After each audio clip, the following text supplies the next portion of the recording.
आज आपण 21व्या शतकामध्ये मानवजातीसमोर कोणत्या पर्यावरणीय समस्या किंवा संकटे उभी आहेत व त्याचं कारण काय आहे यावर प्रकाश टाकण्याचा प्रयत्न करणार आहोत. 21व्या शतकातील सर्वात मोठी समस्या ही ऊर्जा समस्या असणार आहे.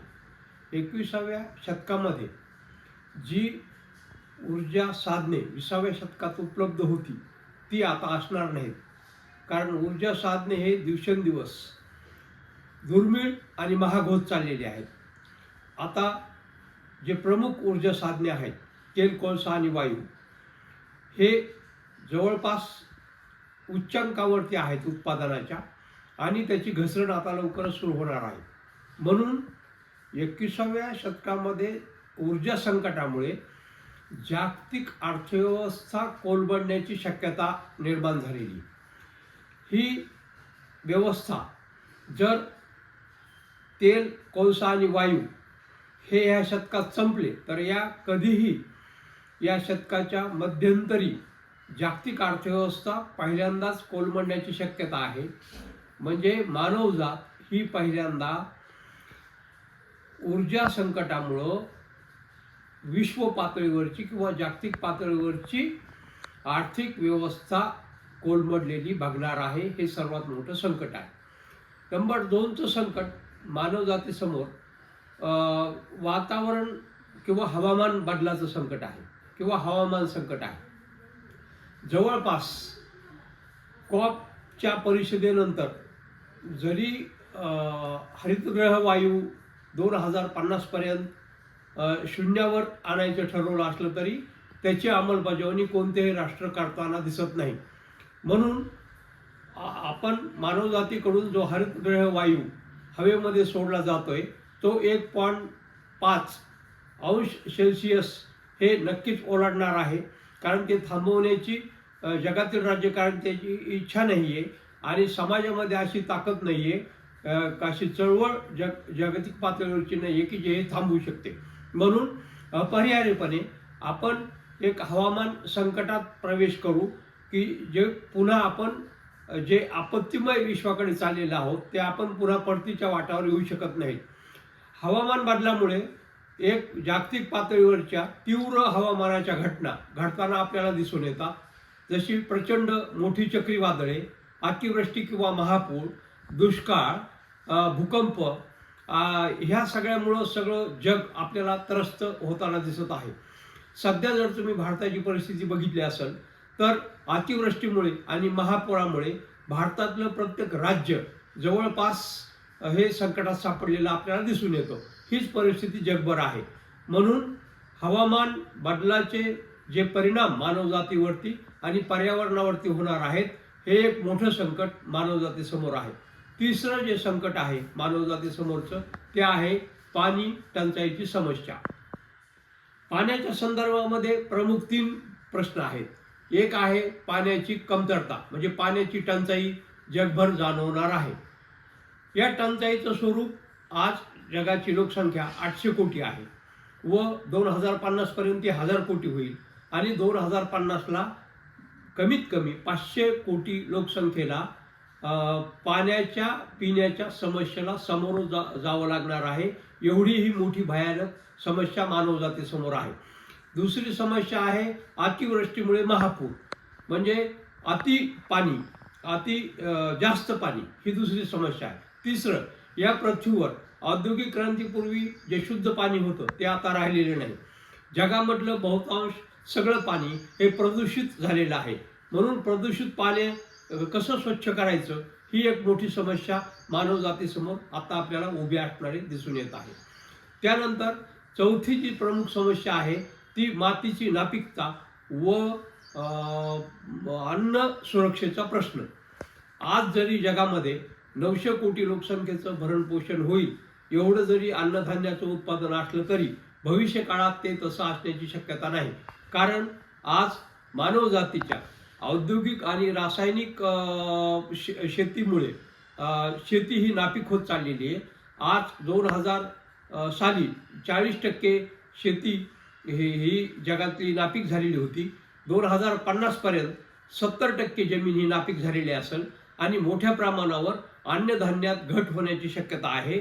त्यावेळेस जगाची लोकसंख्या 1000 कोटी असेल, त्यावेळेस पाणी टंचाईप्रमाणेच, पाण्याच्या सुरक्षेप्रमाणेच अन्नाची सुरक्षा हा महत्त्वाचा प्रश्न जगापुढे असेल आणि कदाचित आज 80 कोटी लोकांना उपाशी झोपण्याची वेळ आहे, तर 2050ला कदाचित 300 कोटी लोकांवर उपाशी झोपण्याची वेळ येऊ शकते. अशी ही सगळ्यात गंभीर मातीची नापिकतेचा प्रश्न मानवजातीसमोर उभा आहे. आणि सगळ्यात शेवटचा जंगल आणि जैवविविधतेच्या ऱ्हासाचा प्रश्न.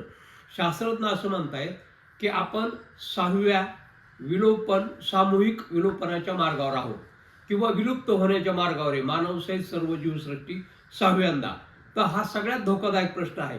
म्हणजे मानव आपल्या यशामुळं स्वतःलाच नष्ट करण्याच्या मार्गावर निघालेले आहे असं दिसून येत आहे. तर या प्रश्नांना मानव जातीला सामोरं जायचंय. परंतु हे प्रश्न का उभा राहिले याचे मुळं 20व्या शतकात आहेत. 20व्या शतकामध्ये मानव जातीने प्रचंड आर्थिक वाढ केली. मानवजात शेती क्रांती आणि औद्योगिक क्रांती किंवा मानवजातीचा इतिहास 1,25,000 वर्षापेक्षा जास्त आहे. परंतु शेतीचा शोध लागून 12,000 वर्ष झाली. आपण 12,000 वर्षाचा कालावधी जरी पकडला तरी सुद्धा गेल्या 12,000 वर्षात जेवढी आर्थिक वाढ झाली नाही तेवढ्यापेक्षा कित्येक पटीने आर्थिक वाढ 20व्या शतकात झाली. म्हणजे 20व्या शतकातील जी प्रचंड दैदिप्यमान अशा प्रकारची आर्थिक वाढ मानवजातीने केली त्याचे फायदे सर्वच मानवजातीला मिळालेले आपल्याला दिसून येतात. 1950 ते 1980 हा काळ आर्थिक वाढीचा सुवर्ण काळ म्हणून ओळखला जातो. परंतु याचे दुष्परिणाम पर्यावरणावरतीही झाले. त्यावेळेस मानवजातीला याची कल्पना नव्हती. तर अनेक क्षेत्रामध्ये मानवजातीने दैदिप्यमान अशी प्रगती केली. आरोग्याच्या क्षेत्रामध्ये मूलभूत सेवा उभा करणं, प्रचंड आर्थिक वाढ, वस्तू व सेवाचं प्रचंड उत्पादन, या सगळ्यामुळं 20व्या शतकात लोकसंख्या 4 पट वाढली. पण एकूण राष्ट्रीय उत्पन्न जगाचं हे 8 पटीपेक्षा अधिक वाढलेलं दिसून येतंय. म्हणजे लोकसंख्येपेक्षा आर्थिक वाढ ही अधिक झाली आणि माल्थसचा अंदाज चुकला. परंतु माल्थसचा अंदाज चुकण्याचं काय कारण होतं तर 20व्या शतकामध्ये जे मानवजातीला स्वस्त आणि मुबलक तेल, कोळसा आणि वायू ही जी ऊर्जा साधने उपलब्ध झाली त्यामुळं मानवजातीचा आर्थिक वाढ झालेली आपल्याला दिसून येते. परंतु त्यावेळेस ही कल्पना नव्हती की या आर्थिक वाढीचे पर्यावरणावरती काय दुष्परिणाम होतील. तर या आर्थिक वाढीच्या प्रक्रियेमुळंच पर्यावरणावरती दुष्परिणाम होऊ लागले, अनिष्ट परिणाम होऊ लागले. आणि याची सुरुवात 1962च्या काळात अमेरिकन शास्त्रज्ञ राचेल कार्सन या महिलेने सायलेंट स्प्रिंग हा ग्रंथ लिहून मानवजातीला सांगायला सुरुवात केली. आज जर आपण पाहिलं तर पृथ्वीची जी पुनर्निर्माण क्षमता आहे व मानवाची जी उपभोगाची क्षमता आहे ती 1980च्या दशकामध्ये समतुल्य होती. परंतु आज मानवजातीचा उपभोग एवढा वाढला आहे की आपण 2030ला आपल्याला 2 पृथ्वी उपभोगासाठी लागणार आहे. दुसरा सगळ्यात महत्त्वाचा मुद्दा जो आहे तो या पृथ्वीची एक टाकाऊ पदार्थ सामावून घेण्याची क्षमता आहे ती सुद्धा 1980च्या दशकात संपलेली आहे. 2030 पर्यंत एवढे टाकाऊ पदार्थ या पृथ्वीवर निर्माण होतील की या पृथ्वीची सामावून घेण्याची क्षमता असणार नाही. अशा वेळेस या पृथ्वीवर मानवी आरोग्य हे तर धोक्यात येईलच. अनेक असे नवीन आजार येतील की ज्याच्यावरती डॉक्टरांना उपाय सुद्धा सापडणार नाही. आता नुकताच आपण कोरोनाचा अनुभव घेतलेला आहे. असे अनेक प्रकारचे नवीन आजार जन्म घेतील व या पृथ्वीवर हाहाकार असेल आजाराचा. त्यामुळं नवीन रोगराई उत्पन्न होतील व पृथ्वीवर त्याचे अनिष्ट परिणाम होतील. पर्यावरणावरती सुद्धा त्याचे अनिष्ट परिणाम झालेले आहेत. आपण पाहिलं की ज्या अधिवास आहेत, ज्या जीवन प्रणाली आहेत, ह्या सगळ्या जीवन प्रणाली मानवजात कमजोर करू लागलेली आहे की ज्या प्रणालीच्या आधारावर आपली अर्थव्यवस्था उभी आहे. ह्या पृथ्वीवर जे पर्यावरण आहे ते पर्यावरण मानवजातीला व अर्थव्यवस्थेला सेवा पुरवण्याचं काम करत असतं की ज्या आपण त्याच्या मर्यादेपेक्षा अधिक ओलांडलेल्या आहेत. म्हणून जी स्थिती 20व्या शतकामध्ये मानवाला फायदे देऊन गेली, ती कदाचित 21व्या शतकामध्ये प्रश्नाच्या स्वरूपामध्ये, पर्यावरणीय प्रश्नाच्या स्वरूपामध्ये मानवजातीसमोर उभी आहे आणि एक मोठ्या संकटाला मानवजातीला सामोरं जावं लागणार आहे. या प्रत्येक प्रश्नाचा विचार सविस्तरपणे वेगवेगळा सुटा करता येऊ शकतो. त्याचा विचार आपण नंतरच्या व्हिडिओमध्ये करू. आज तरी पृथ्वी पुढे आड आणि मागे विहीर या संकटात सापडलेले आहे. कारण आपण जर आर्थिक वाढ केली तरी आपण संकटात असू, आणि आर्थिक वाढ जरी आपण थांबवली तरी आपण संकटात असू. या संकटातून बाहेर पडण्यासाठी काय केले पाहिजे हा मानवजातीसमोरचा सर्वात मोठा प्रश्न आहे. धन्यवाद.